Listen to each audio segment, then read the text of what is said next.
في رحلة تطوي الدروب بين المدائن والشعوب بحضرة الذكر الحكيم وحدنا رب القلوب، وحدنا رب القلوب. في رحلة تطوي الدروب بين المدائن والشعوب بحضرة الذكر الحكيم وحدنا رب القلوب، وحدنا رب القلوب.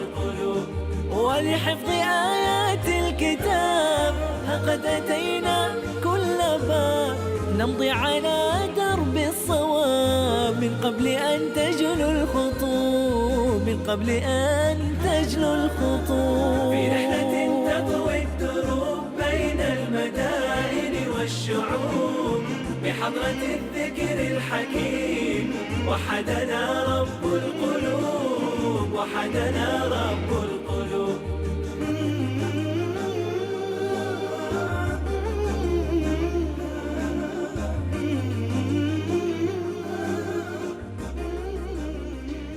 تجربة نادرة في بلد إسلامية لم تكن تهيئ لأبنائها المناخ المناسب لحفظ القرآن، وهذا كان في السابق، ولكن عندما وصلنا وجدنا نماذج رائعة لحفظ القرآن وإصرار نادر على حفظ القرآن كتاب الله سبحانه وتعالى، هم أبناء وشباب تونس الخضراء.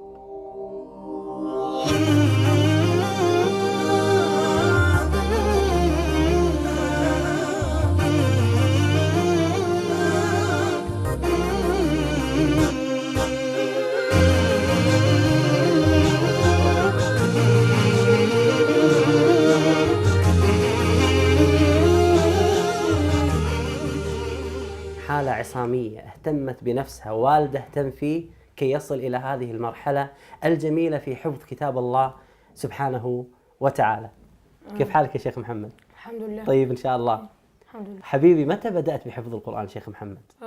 بدأت بحفظ القرآن عندما كان عمري 6 سنوات. بدأت بحفظ القرآن؟ بدأت بحفظ القرآن. ما شاء الله. متى انتهيت؟ انتهيت عندما كان عمري 7 سنين ونصف.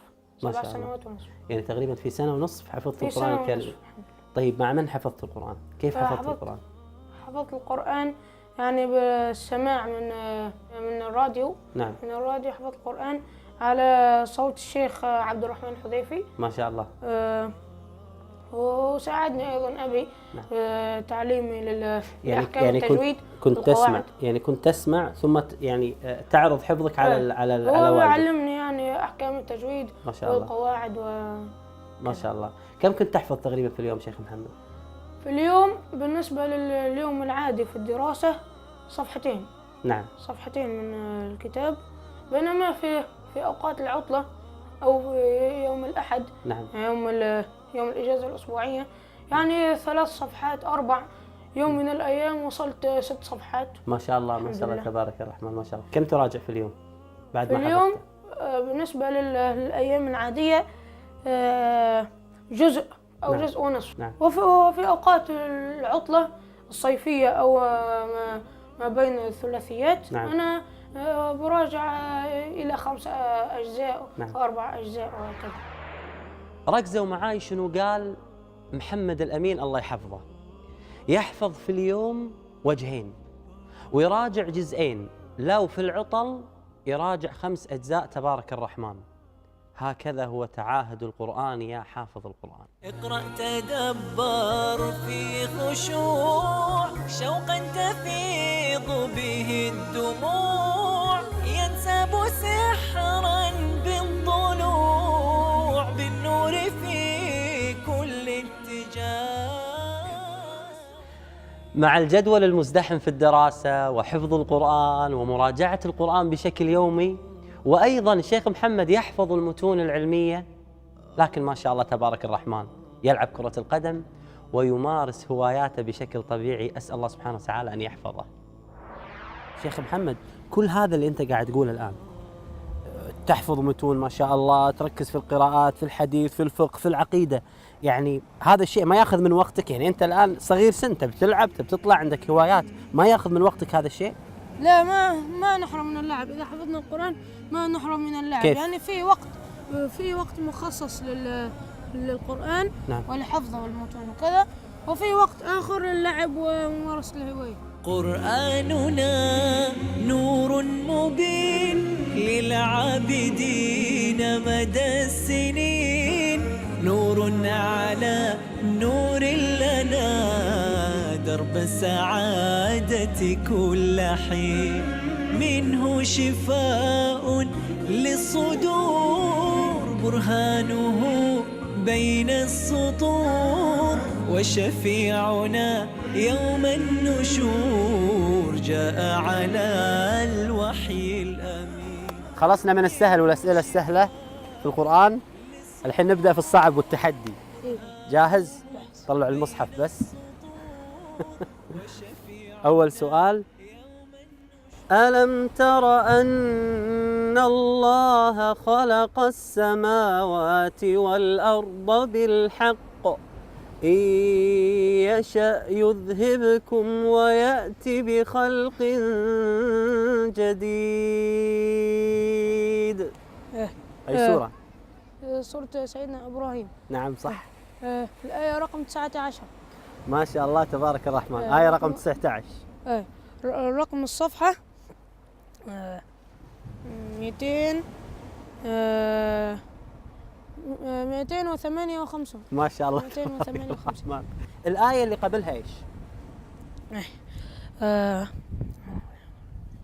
أعوذ بالله من الشيطان الرجيم. بسم الله الرحمن الرحيم. مثل الذين كفروا بربهم ما شاء الله. أعمالهم كرماد اشتدت به الرياح في يوم عاصف يتجرعه ولا يكاد يسيغه ويأتيه ما شاء الله. الموت. سألته في السؤال يجاوب الآيات اللي قبلها. لو أسأله يعني طيب يتجرعه ولا يكاد يسيغه ويأتيه الموت من كل مكان، أي سطر؟ سطر رقم 11. نعد: 1 2 3 4 5 6 7 8 9 10 11. نعم ما شاء الله في السطر 11. تبارك الرحمن. غلبتني بس باقي كم سؤال. نسأل بعد سؤال يا شيخ. أحل لكم صيد البحر وطعامه متاعا لكم وللسيارة. أي سورة؟ في سورة المائدة. نعم. في الآية رقم 96.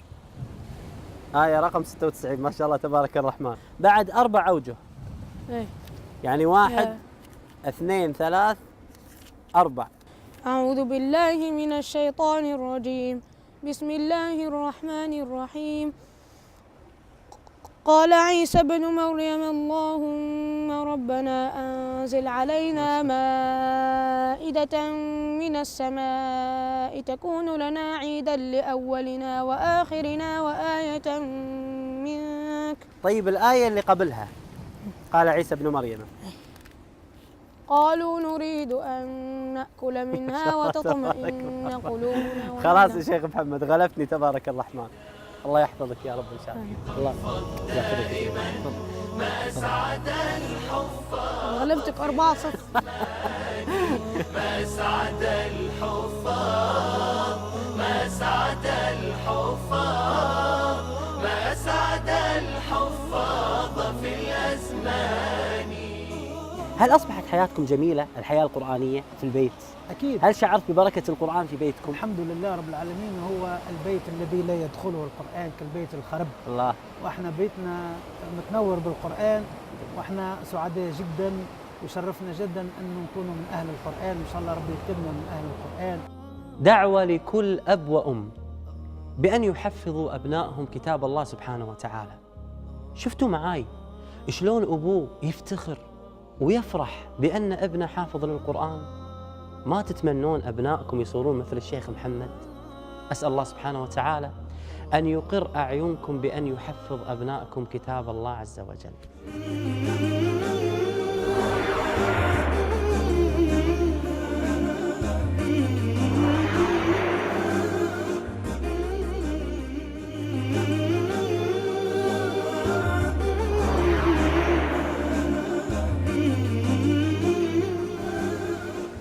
التدبر القرآني بإذن الله عز وجل في هذا البرنامج، برنامج مسافر مع القرآن 2، راح نتكلم معاكم عن موضوع التدبر، وهذا الموضوع المهم جدا.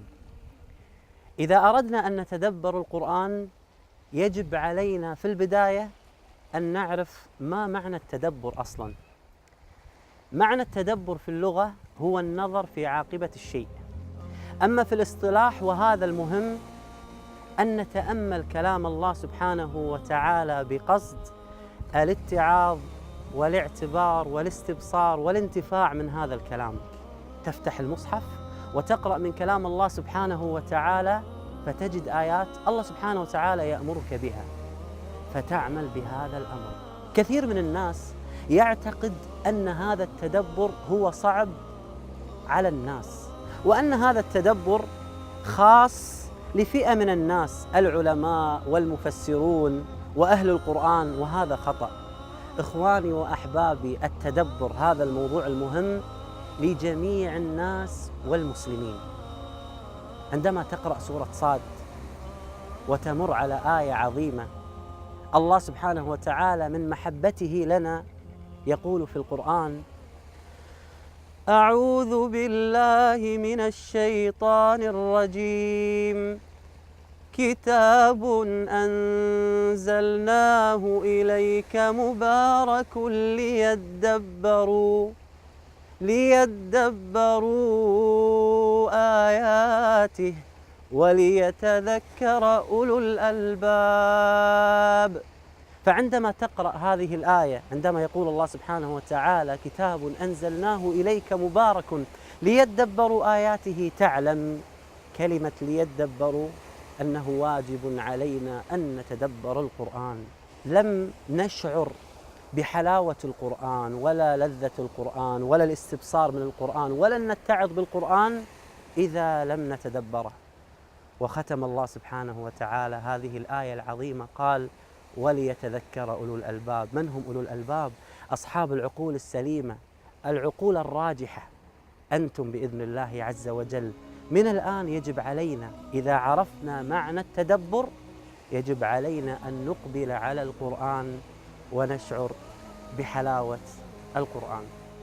قرآن فجر يا أخي مشهود، والخير في صفحاته معقود، فاحرص على القرآن لا تبخل به، فالخير دوما للورى مردود، فاحرص على القرآن لا تبخل به، فالخير دوما. ضيفنا في هذه الحلقة هو شاب تونسي صاحب صوت جميل جدا، وهو الشيخ إلياس بن نور. تربى في أسرة قرآنية معروفة في تونس، أسأل الله سبحانه وتعالى أن يحفظه. حفظ القرآن رغم صعوبة الحفظ في تونس في ذاك الزمان. شيخ إلياس، نريد أن نبدأ مباشرة عن بدايتك مع حفظ كتاب الله عز وجل. كيف بدأ الشيخ إلياس؟ كيف أحبب القرآن؟ والله بدايتي أنا كانت وسط عائلة عرفت بحفظ القرآن، لا سيما وأن هناك تقريبا بين أعمام وأولاد عم تقريبا بين 6 أو 7 يحفظون كتاب الله كاملا. ما شاء الله، عائلة قرآنية. الحمد لله ما شاء الله. فحفظت القرآن وأنا صغيرا ضمن الحلقات القرآنية التي كانت مخصصة للأطفال. كما تعلمون أنه جاءت ظروف أمنية قاسية في تونس، فكل ما كان مسموحا به أصبح، يعني سنة 90 أو 91 وأنا عمري لم يتجاوز بعد 10. كل ما كان مسموحا ومباحا أصبح محرما حتى حفظ القرآن. حتى حفظ القرآن، يعني كل أشكال الاجتماع لا سيما وخاصة منها الدينية. نعم، هذا بلا شك. فبحكم الصغر يعني أصبحنا نخاف أن أذهب إلى المسجد بعد أن كنا لا نغادره تقريبا كامل اليوم نمضيه في المسجد. تقريبا توقفت من سنة 91 إلى سنة 2003. توقفت كل هذا؟ ما شاء الله، كل هذا يعني 12 سنة تقريبا توقفت عن حفظ القرآن. أكثر، لأنه من الحالة الأمنية ولا أنت عزفت عن القرآن؟ لا الحالة طبعا، الأمنية. لا طبعا، لم يكن هناك جوا نعم. ملائما تماما معناتها. طرفة احنا الشيخ انا درست عند سيدي وشيخي محمد الأطرش. نعم. كنا لما نتهاتف عشان يعني اروح عنده للبيت عشان اقرا او اخذ من عنده نصيب من القرآن، كانت مكالمتنا بالرموز. يعني نعم. كنا الله. يعني فيه اليوم مباراة كرة قدم ولا لا؟ هذا يعني هذا هل لو كان رده لا الملعب غير جاهز فأنا لا أذهب إليه، أو كان لأنه الفريق لم يلتئم عدده. يعني حفظك للقرآن كان سرا. كنا والحمد لله وقتها تقريبا في سنة 2003 كانت هناك رجوع وبداية صحوة شبابية إسلامية في تونس. نحن أعلم بما يقولون وما أنت عليهم بجبار فذكر بالقرآن من يخاف وعيد. شيخنا ما شاء الله أنت يعني حفظت القرآن وأتممت حفظ القرآن وعمرك 25 ولا بدأت عمرك 25 سنة؟ بدأت وأنا سني بين 21 و22. ما شاء الله ما شاء الله تبارك الرحمن. شيخ الياس، هذه رسالة أوجهها لكم أنتم الشباب حقيقة. هذا الآن شاب أمامكم ما شاء الله تبارك الرحمن، درس انتهى من الجامعة ودرس دراسة أخرى وأصبح أستاذا في القانون والسياسة في الجامعة وحفظ القرآن وهو في أعماركم. سبحان الله. نعم. يا أخي فهد والله هذا ليس له تعلق بالسن وبالمشاغل. نعم.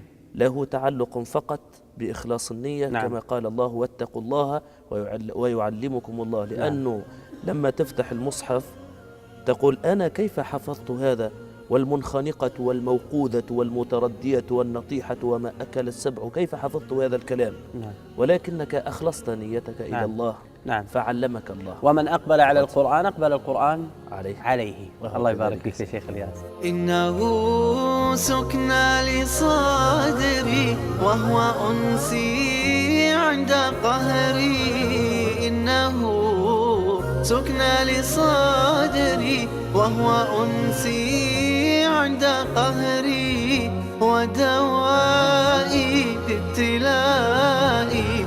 إنه نور لقبري. أيوب شاب درس الهندسة وحفظ القرآن وعمره 17 عاما.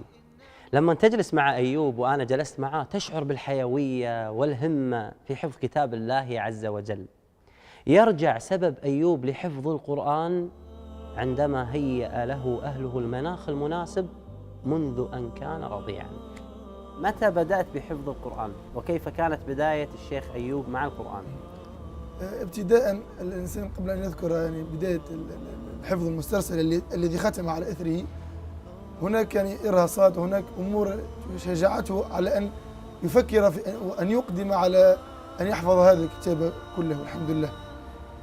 ابتداء ما أذكره ما حدثتني به الوالدة حفظها الله أنها كانت تتلو علي بعض الآيات من القرآن الكريم قبل النوم منذ أن كنت رضيعا. وهذا أمر كما نعلم يعني يشجع الإنسان ويضع في ذهن الطفل منذ بدايته منذ نعمة أظافره حب القرآن والميل له. حين بلغت 15 وجدت نفسي أحفظ ما يقرب من 5 أو 6 أجزاء من القرآن. لكني متفرقة. فحز في نفسي ذلك أني لا أستطيع أن أستظهرها وأستطيع أن أراجعها وكذا. فعزمت أن أشرع في الحفظ من أول سورة البقرة إلى أن أنهي حفظ القرآن، وبدأت في ذلك بمعية مؤدبي وشيخي حفظه الله إلى أن ختمت في سنتين تقريبا. وكان ذلك تقريبا في سنتين. نعم ما شاء الله. كم كنت تحفظ في اليوم شيخ أيوب؟ كنت أحفظ في اليوم ما بين صفحة ثمن وأقصاها يعني ربع.